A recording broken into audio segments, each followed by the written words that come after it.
اسلام میں سونے کے احکامات، اسلام میں نیند کے بارے میں کیا احکامات ہیں، کب سونا چاہیے اور کب بیدار ہونا چاہیے؟ غلام صاحب امریکہ سے پوچھتے ہیں۔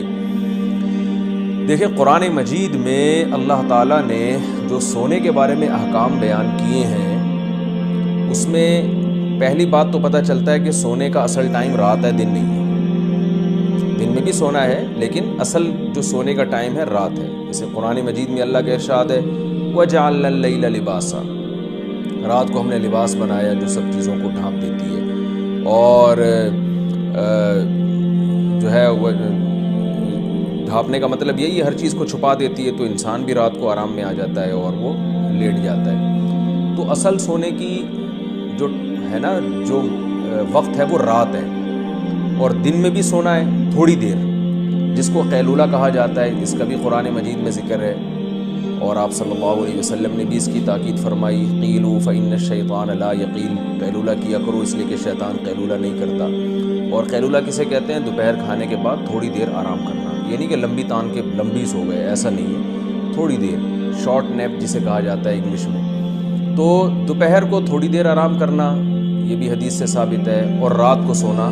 یہ تو قرآن و سنت سے ویسے ہی ثابت ہے، آپ صلی اللہ علیہ وسلم کا معمول بھی تھا۔ البتہ لمبی تان کے جو سونا ہے یہ قرآن و سنت کے خلاف ہے، جیسے کہ آج کل ہم سوتے ہیں، سو رہے ہیں تو پولیس آتی ہے اٹھانے کے لیے۔ اس کی دلیل بھی قرآن مجید میں کانوا قلیلا من اللیل ما یہجعون، فرمایا یہ راتوں کو بہت تھوڑا سویا کرتے تھے، دن میں تو ویسے ہی تھوڑا سونا ہے، تو رات کو بھی اتنا نہیں جتنا پبلک سو رہی ہے، اس کی نسبت تھوڑا۔ تو صحابہ کرام کی اگر ہم نیند دیکھتے ہیں، صحابہ تابعین کی، تو وہ نیند بہت تھوڑی ہوتی تھی۔ یہ جو آج کل مشہور ہو گیا نا 8 گھنٹے سونا صحت کے لیے ضروری ہے، یہ بالکل غلط ہے۔ اس کا کوئی معیار متعین نہیں ہے کہ کتنی دیر سونا صحت کے لیے ضروری ہے۔ شریعت نے ہمیں، پہلے میں شریعت کے حکام اس بارے میں بتا دوں، پھر اس پہ انشاءاللہ جدید تحقیق کو بھی میں پیش کروں گا آپ کے سامنے۔ تو پہلی بات کیا ہوئی؟ دن میں بھی تھوڑی دیر آرام کرنا ہے ہم نے، اور سونا جو زیادہ یعنی جو پراپر سونا ہوگا وہ رات میں ہوگا، وہ دن میں نہیں ہوگا۔ ایک بات یہ پتہ چلی۔ دوسری بات ہمیں یہ پتہ چلی کہ قرآن کہتا ہے تھوڑا سوتے ہیں، جتنا پبلک سو رہی ہے نا یہ بہت زیادہ سو رہی ہے، اتنا زیادہ نہیں سونا۔ یہ دوسری ہمیں ہدایت قرآن سے پتہ چلی، قرآن و سنت سے۔ تیسری ہدایت ہمیں یہ پتہ چلی ہے کہ جلدی سونا ہے رات کو۔ رسول اللہ صلی اللہ علیہ وسلم نے عشاء کے بعد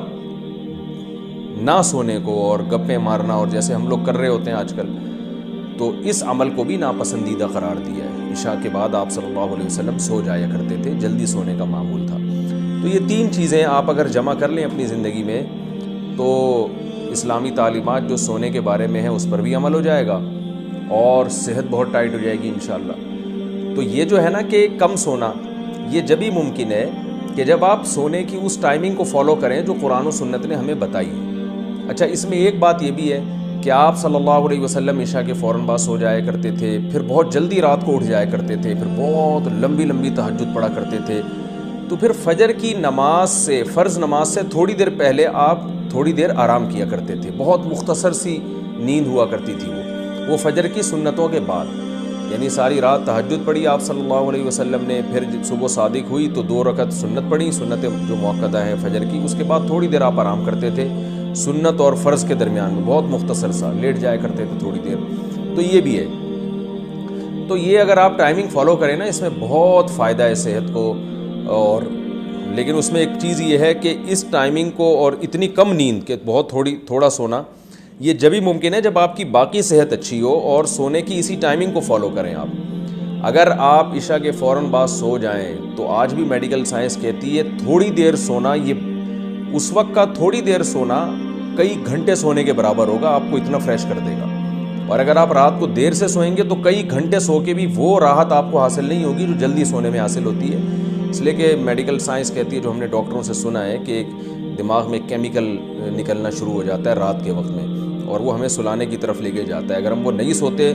تو اس کا پھر نقصان یہ ہوتا ہے کہ بعد میں بہت زیادہ بھی سو کے وہ فریشنس ہمیں حاصل نہیں ہوتی۔ تو اس لیے عشاء کے فوراً بعد سو جائیں، تو تھوڑے چند گھنٹے سو جائیں آپ، 3-4 گھنٹے گہری نیند بہت ہے، 4 گھنٹے بھی آپ سو گئے گہری نیند بہت ہٹو بچو ہو جائے گا۔ اس کے بعد پھر آپ فجر کی سنتیں پڑھ لیں، اور سنتوں اور فرض کے درمیان جو وقفہ اس میں تھوڑی دیر آرام کر لیں، اس کے بعد دوپہر کھانے کے بعد تھوڑی دیر آپ آدھا گھنٹہ، وہ بہت زیادہ ہو گیا 1 گھنٹہ آرام کر لیا آپ نے، تو آپ کی بہت کم نیند میں آپ سارا دن فریش نظر آئیں گے، سارا دن آپ ہنستے کھیلتے رہیں گے۔ اور اگر بھائی جو ہماری روٹین آج کل چل رہی ہے، اچھا اس میں ایک یہ بھی ہے کہ اس میں یہ بھی ضروری ہے کم کھانا ہے، کیونکہ جو زیادہ کھاتا ہے پھر وہ اس کو زیادہ سونا پڑتا ہے، جتنا کھائیں گے اتنا ہی پھر وہ موٹاپا آئے گا اور درجنوں مسائل، تو کھانا بھی کم کھانا ہے اس میں۔ تو ہر لحاظ سے آپ اگر پوری شریعت کی تعلیمات کو فالو کریں گے، پھر اس کو ایسا نہیں کہ آدھی تعلیمات شریعت کی لیں، آدھی آج کے رواج کے لے لیں، تو پھر وہ صحیح حساب چلے گا نہیں، تو اسی حساب سے کھانا بھی پھر کم کرنا ہے آپ نے۔ تو اگر آپ اس ترتیب کو فالو کریں گے نا، تو آپ دیکھیں گے چند گھنٹے، یعنی 4 5 6 گھنٹے بھی آپ کے لیے 24 گھنٹے میں بہت ہوں گے،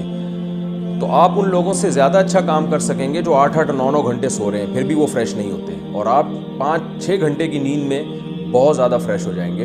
اگر آپ اس ترتیب سے سوئیں آپ۔ تو یہ ہے،